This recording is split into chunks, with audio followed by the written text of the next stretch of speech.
एक टीचर ने देखा कि उनका छात्र बड़ा ही गंदे कपड़ों में बैठा हुआ है, ध्यान यहाँ वहाँ भटक रहा है, और टीचर ने विचार किया पूरे क्लास में नालायक है।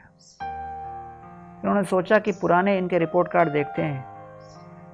तो पहले ग्रेड के टीचर ने लिखा था कितना होशियार स्टूडेंट है, दूसरे ग्रेड के टीचर ने लिखा था बड़ा ही कुशाग्र और बुद्धि वाला है और कितने अच्छे अच्छे प्रश्न पूछता है, तीसरे ग्रेड के टीचर ने लिखा जब से माता का देहांत हुआ तब से इसका हुलिया बदल गया, चौथे ग्रेड टीचर ने लिखा पिछले कुछ दिनों से ये उदास लग रहा है और रहता है क्लास में, मन कहीं और भटक रहा है।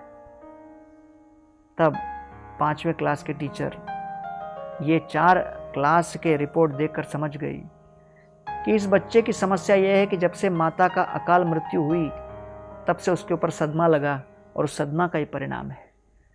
देखिए, जब भी हम किसी को देखते हैं तो उनको उनके परिस्थितियों के वशीभूत क्या उन पर असर हुआ है उसके आधार पर देखना चाहिए, अन्यथा हम लोग कई लोगों को गलत समझेंगे।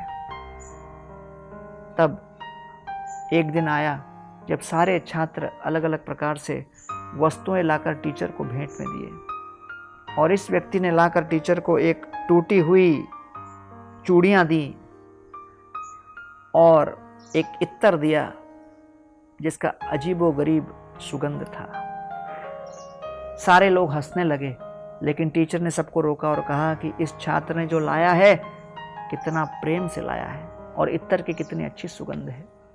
छात्र ने कहा टीचर, जब आप ये इत्तर लगाए हो तो मुझे अपनी माँ याद आ गई। टीचर ने अधिक समय देना आरंभ किया, विशेष ध्यान दिया।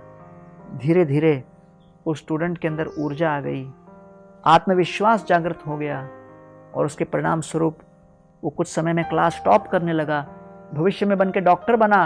विवाह के दिन इस टीचर को बुलाया। टीचर जब आई, ये छात्र जो अब डॉक्टर बन गया था टीचर को कहता है आपने मुझे प्रोत्साहन दिया, आपने मुझ में विश्वास किया, आपकी मुझ पर आशाएं थीं और उन आशाओं के कारण मैं अपने भविष्य के उज्जवल सत्य को देख पाया, अन्यथा मैं हताश, लाचार, बेबस होकर आशा खो बैठा था। आइए हम दूसरों के जीवन में आशा की ज्योत प्रज्वलित करें, उनको अपने हर प्रकार के आलोचना से हतोत्साहित न करें। अथ तेक्व गत सिद्धा चत्वार चारुदर्शन व्यामोचयम नियमाना बद्ध्वा पाशैरधो भुव। वर्णन आया है जब अजामिल के जीवन में यमदूत आए तब विष्णुदूत आकर नारायण शब्द का प्रतिध्वनि सुनकर उसे बचा ली। अजामिल बचने के बाद उन विष्णुदूतों को कृतज्ञता व्यक्त करते हुए कहता है अगर आप नहीं होते तो मेरे जीवन में ऐसा परिवर्तन नहीं हो पाता। आइए कृतज्ञता की भावना के साथ हम उन सभी लोगों का स्मरण करें जिन्होंने हमें अपने जीवन में अपना समय, अपनी ऊर्जा, अपना प्रेम दिया है, जिसके कारण आज हम कुछ बन सके। उसके बिना हमारा वर्तमान ऐसा नहीं होता जैसा है।